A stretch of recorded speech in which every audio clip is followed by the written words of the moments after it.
दोस्तों इस वीडियो में हम मोबाइल फोन रिपेयरिंग के लिए यूज होने वाले टूल्स के बारे में जानेंगे। तो अगर आप मोबाइल फोन रिपेयरिंग के लिए कौन सी टूल यूज होती है और किस टूल का प्राइस कितना होता है, इसकी इन्फॉर्मेशन अगर आप लेना चाहते हैं तो इस वीडियो को देख सकते हैं। मोबाइल रिपेयरिंग करने के लिए बहुत सारे टूल्स जरूरी होती है, जिसका लिस्ट मैंने यहाँ पे बनाया हुआ है। तो मैं स्टेप बाय स्टेप सभी टूल्स के बारे में आपको इन्फॉर्मेशन देने वाला हूँ। तो मोबाइल रिपेयरिंग की टूल से जुड़ी टोटल इन्फॉर्मेशन अगर आप लेना चाहते हैं और मोबाइल रिपेयरिंग टूल्स खरीदने के लिए कौन सी टूल्स की प्राइस कितनी होती है, इसकी इन्फॉर्मेशन भी अगर आप लेना चाहते हैं तो इस वीडियो को देख सकते हैं। दोस्तों आप देख रहे हैं step by step mobile repairing training class, और मोबाइल रिपेयरिंग ट्रेनिंग से जुड़ी 5th क्लास है, जिसमें मैं आपको मोबाइल फोन रिपेयरिंग टूल्स के बारे में इन्फॉर्मेशन देने जा रहा हूं। दोस्तों आप रिपेयरिंग चैनल देख रहे हैं और मैं हूं साहिल।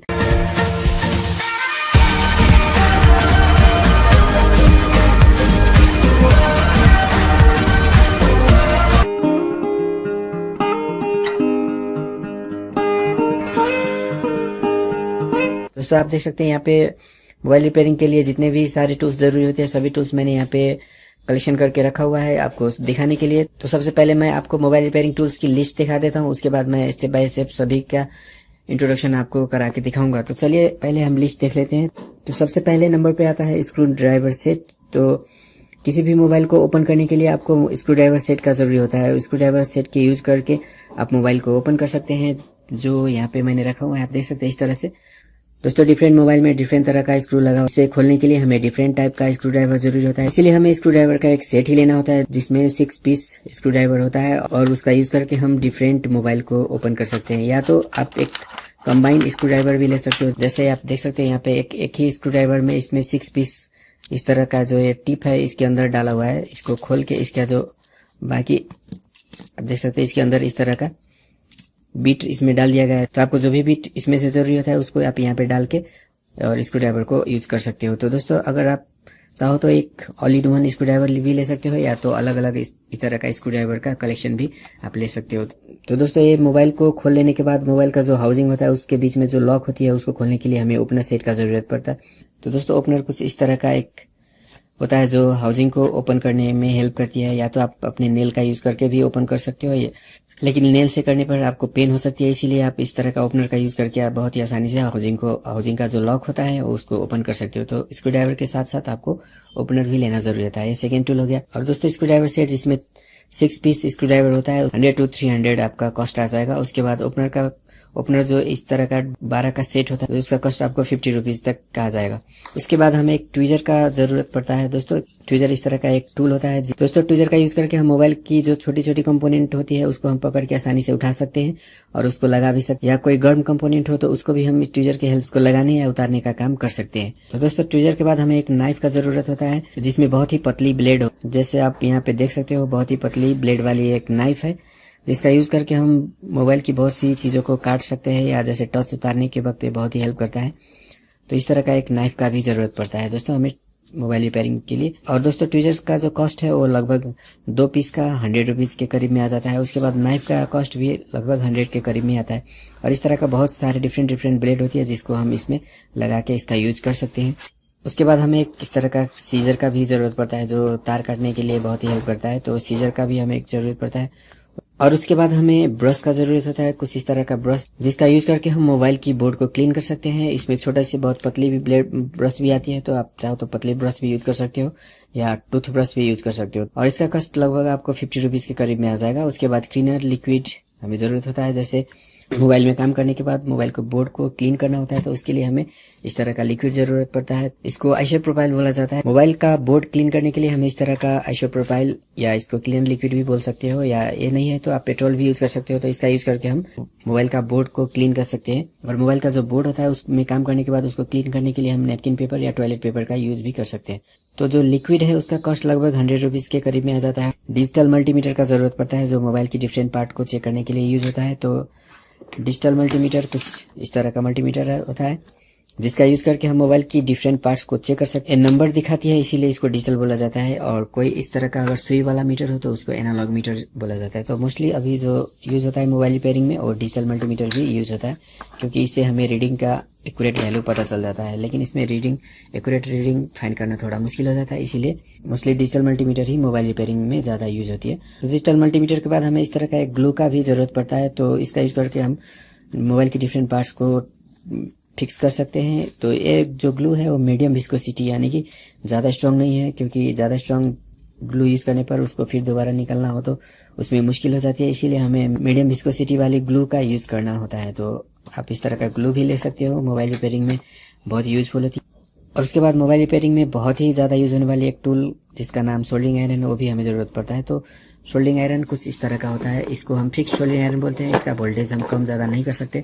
और एक सोल्डरिंग आयरन कुछ इस तरह का होता है जिसका वोल्टेज हम कम ज़्यादा करके इसका हीट को कंट्रोल कर सकते हैं। तो इस तरह की सोल्डरिंग आयरन को सोल्डरिंग स्टेशन बोला जाता है, सोल्डरिंग आयरन स्टेशन बोला जाता है, जो करीब 25 वाट की होती है और उसका कॉस्ट 300 to 500 पड़ता है। उसके बाद हमें एक फिक्स सोल्डरिंग आयरन भी जरूरत होती है जो 40 वाट का होता है। जैसे आप यहाँ पे देख सकते हैं, इसमें 40 वाट या कुछ मिट चुका है, 40 वाट का आयरन है, जिसका यूज करके मोबाइल की डिफरेंट पार्ट्स को हम बोर्ड से जोड़ सकते हैं या बोर्ड से उतार सकते हैं। तो दोस्तों इसका कॉस्ट लगभग 200 से 300 के करीब में आ जाता है। और जो सोल्डरिंग स्टेशन है उसका कॉस्ट 300 to 500 होता है। दोस्तों जो भी मैं यहाँ पे प्राइस लिस्ट बता रहा हूँ वो मैं हाई क्वालिटी सामान का बता रहा हूँ। तो अगर आप लो क्वालिटी टूल यूज करते हो तो इससे सस्ते में भी आ जाएगा, लेकिन मेरा रिकमेंडेशन यही है कि आप जब भी टूल यूज करें हाई क्वालिटी कुछ महंगे टूल यूज करें जिससे आपको काम करने में बहुत ही आसानी हो। और जो ग्लू का कॉस्ट है वो लगभग आपको 60 रुपीज़ के करीब में आ जाएगा। और जो मल्टीमीटर है उसका कॉस्ट 300 to 500 के करीब में आ जाता है। उसके बाद आयरन रखने के लिए इस तरह का स्टैंड भी जरूरत होता है। तो इस तरह के स्टैंड को आयरन स्टैंड बोला जाता है। और उसके बाद हमें इस तरह का सोल्डर वायर का जरूरत पड़ता है जिसको मेल्ट करके हम मोबाइल की डिफरेंट पार्ट्स को जोड़ सकते हैं, जैसे स्पीकर, माइक और चार्जर कनेक्टर। इस तरह के कनेक्टर को जोड़ने के लिए इस तरह का सोल्डर वायर का जरूरत पड़ता है और इसका कॉस्ट लगभग 50 रुपीज़ के करीब में आ जाता है। उसके बाद हमें पेस्ट का जरूरत होता है। तो पेस्ट कुछ इस तरह का होता है जिसका यूज हम आयरन के साथ, आयरन को यूज करते वक्त इसका यूज करते हैं। तो इस तरह की चीज को पेस्ट बोला जाता है। ये भी हमें मोबाइल रिपेयरिंग के लिए बहुत ही जरूरत पड़ने वाली टूल में से एक है।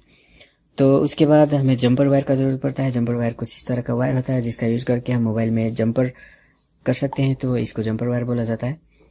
तो दोस्तों मोबाइल का जो बोर्ड होता है उसको होल्ड करने के लिए इस तरह का हमें एक पीसीबी स्टैंड या पीसीबी होल्डर बोला जाता है इसको, तो इसका जरूरत होता है जिसमें हम बोर्ड को क्लैम्प कर सकते हैं और फिर हमें जो आयरन या कोई भी काम मोबाइल में करना हो तो बहुत ही आसान हो जाता है। तो हमें इस तरह का एक बोर्ड होल्डर भी जरूरत पड़ता है जिसको पीसीबी या बोर्ड होल्डर बोला जाता है, जिसका कॉस्ट करीब 100 रुपीज़ के करीब में होता है। उसके बाद दोस्तों हमें इस तरह का एक डीसी पावर सप्लाई का जरूरत पड़ती है जिसका वोल्टेज हम यहाँ से इंक्रीज और डिक्रीज कर सकते हैं। और हमें जितना वोल्टेज जरूरत पड़ता है उतना हम इससे सेट करके लेके उसके बाद हम मोबाइल का जो डिफरेंट टेस्टिंग होती है वो सभी हम इस तरह के वोल्टेज सप्लाई का यूज करके कर सकते हैं। तो इसको वेरिएबल डीसी पावर सप्लाई बोला जाता है क्योंकि इसका जो वोल्टेज है उसको कम या ज्यादा किया जा सकता है। तो इसका कॉस्ट थोड़ा ज्यादा होता है, इसका प्राइस आपको 1000 से लेके 1500 के करीब में आ जाता है। उसके बाद हमें हॉट एयर मशीन का भी जरूरत पड़ता है दोस्तों, जिसका यूज हम मोबाइल की बहुत सारे पार्ट्स को लगाने या उतारने के लिए करते हैं। तो इस तरह की मशीन को हॉट एयर मशीन बोला जाता है, या इसे आप एसएमडी रिवर्क स्टेशन भी कह सकते हो।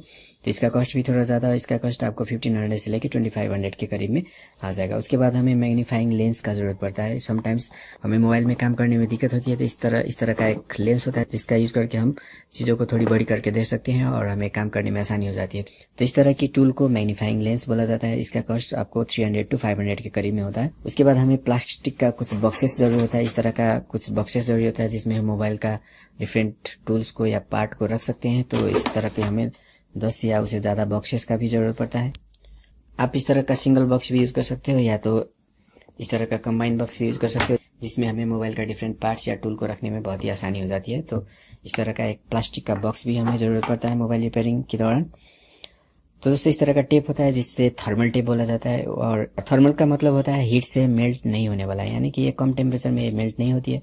इसका यूज भी हम मोबाइल रिपेयरिंग के दौरान बहुत सारे कामों के लिए करते हैं। तो दोस्तों इस तरह का टेप या डबल टेप का भी यूज हम मोबाइल रिपेयरिंग के दौरान करते हैं। तो दोस्तों ये सारी मोबाइल रिपेयरिंग से जुड़ी टूल हो गई। और उसके बाद अगर हमें मोबाइल में सॉफ्टवेयर करना हो तो इस तरह का बॉक्सेस का जरूरत भी पड़ता है जिसका यूज करके मोबाइल की जो सॉफ्टवेयर प्रॉब्लम होती है उसको हम दूर कर सकते हैं। तो इस तरह का बॉक्सेस, लेकिन आजकल का बहुत सारे मोबाइल को डायरेक्ट हम कंप्यूटर के मीडियम से भी फ्लैशिंग या सॉफ्टवेयर की प्रॉब्लम को दूर कर सकते हैं, लेकिन बहुत सारी कामों के लिए बॉक्स जरूरत होता है, जैसे कि नेटवर्क कहीं मतलब नेटवर्क अनलॉकिंग के लिए या IMEI रिपेयर के लिए इस तरह का बॉक्स का बहुत ही जरूरत होती है दोस्तों। तो आजकल की जो नए मोबाइल है उसके लिए भी हमें बॉक्स डिफरेंट बॉक्सेस का जरूरत पड़ता है।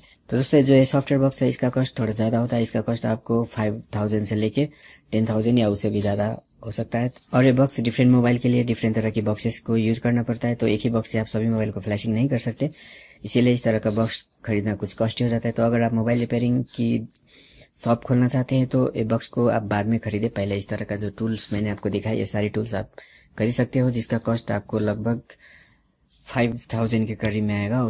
और उसके बाद अगर आपको जरूरत पड़ती है तो इस तरह का सॉफ्टवेयर बॉक्स का भी परचेज आप कर सकते हो। तो दोस्तों इस वीडियो में मैंने आपको मोबाइल रिपेयरिंग करने के लिए जितने भी टूल्स जरूरत होती है सभी का इंट्रोडक्शन मैंने आपको कराया। तो दोस्तों इस सभी टूल का यूज करके हम मोबाइल रिपेयरिंग को बहुत आसानी से कर सकते हैं। तो दोस्तों इस चैनल पे आप मोबाइल रिपेयरिंग ट्रेनिंग से जुड़ी सारी इन्फॉर्मेशन फ्री में पा सकते हैं। तो अगर ये सभी इन्फॉर्मेशन अगर आप फ्री में पाना चाहते हैं तो हमारे चैनल को सब्सक्राइब करें और वीडियो को लाइक और शेयर जरूर करें। दोस्तों मिलते हैं अगले वीडियो में नए लेसन के साथ, तब तक के लिए बाय बाय।